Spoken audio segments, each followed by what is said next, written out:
بسم اللہ الرحمن الرحیم۔ السلام علیکم ورحمۃ اللہ وبرکاتہ۔ شرمگاہوں کی طہارت کیسے کرنی چاہیے؟ قضائے حاجت میں طہارت کا طریقہ۔ ایک صحابی نے کسی دیہاتی صحابی سے جھگڑا کیا اور کہنے لگا، میرا خیال ہے کہ تمہیں قضائے حاجت کا صحیح طریقہ نہیں آتا۔ انہوں نے جواباً کہا، کیوں نہیں، میں تو بڑا محتاط ہوں۔ انہوں نے کہا، وہ کیسے؟ کہنے لگے، میں آبادی سے دور چلا جاتا ہوں، ڈھیلے تیار رکھتا ہوں اور شیخ جھاڑی کی آؤٹ کی طرف منہ کر لیتا ہوں، ہوا کی طرف پشت رکھتا ہوں، ہرن کی طرح دونوں پاؤں پر اکڑا کر کے بیٹھتا ہوں، شتر مرغ کی طرح پیٹھ زمین سے بلند رکھتا ہوں۔ شیخ ایک خوشبودار جھاڑی ہے جو عموماً صحراؤں میں پائی جاتی ہے۔ اکڑا سے یہاں مراد پاؤں کی انگلیوں پر بیٹھنا، اجفال سے مراد سرین کا زمین سے اٹھانا۔ پانی سے استنجا کرنے کا طریقہ یہ ہے کہ بائیں ہاتھ سے ذکر کو پکڑ کر دائیں ہاتھ سے پانی انڈیلو۔ ذکر کو استبرا کرنے، کھنکھارنے اور دبانے کے بعد 7 مرتبہ دھوئے، جیسا کہ پہلے بیان ہو چکا ہے۔ فقہائے مدینہ نے ذکر کو پستان کے مشابہ قرار دیا ہے کہ جب تک اسے کھینچا جاتا رہے اس سے کچھ نہ کچھ نکلتا ہی رہتا ہے، پھر جب ذکر پر پانی پڑ جاتا ہے تو اس سے پیشاب نکلنا رک جاتا ہے۔ مقعد یعنی دوبر کو براہ راست بائیں ہاتھ سے دھویا جائے اور دائیں سے مسلسل پانی ڈالا جائے۔ دھوتے وقت مقعد ذرا ڈھیلی رکھی جائے اور بائیں ہاتھ سے اس قدر دھوئی جائے کہ اس کی طہارت اور صفائی کا یقین ہو جائے۔ قبل اور دبر یعنی اعلی تناسل اور مقعد کے اندرونی حصے دھونا کوئی ضروری نہیں ہے، کیونکہ ہماری شریعت میں یہ معاف ہیں، اور ریح یعنی ہوا خارج ہونے سے استنجا ضروری نہیں ہے۔ افضل وہ استنجا ہے جس میں ڈھیلے اور پانی دونوں استعمال کیے جائیں۔ اگر ڈھیلوں پر ایک کفایت کی جائے تو بھی کافی ہے۔ مطلق پانی پر اکتفا کرنا اس سے افضل ہے، کیونکہ کہا جاتا ہے کہ اگر پانی استعمال نہ کیا جائے تو طرح طرح کے وساوس پیدا ہوتے ہیں۔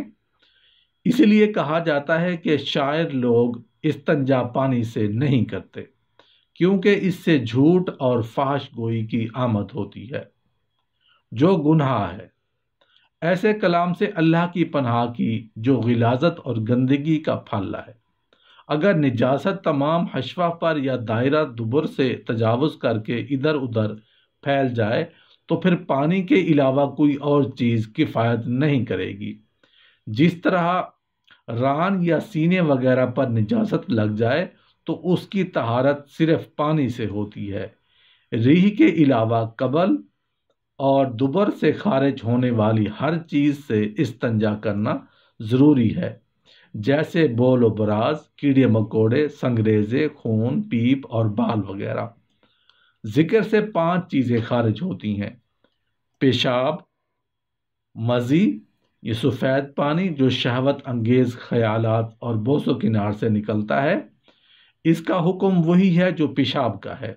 اس کے خارج ہونے پر ذکر اور خصیے اچھی طرح دھو لیے جائیں، جیسا کہ حضرت علی رضی اللہ عنہ کی حدیث میں آیا ہے کہ آپ صلی اللہ علیہ وآلہ وسلم نے فرمایا، یہ نر کا پانی ہے اور ہر نر سے پانی نکلتا ہے، پھر ذکر اور خصیے دھو لیے جائیں اور نماز والے وضو کی طرح وضو کیا جائے۔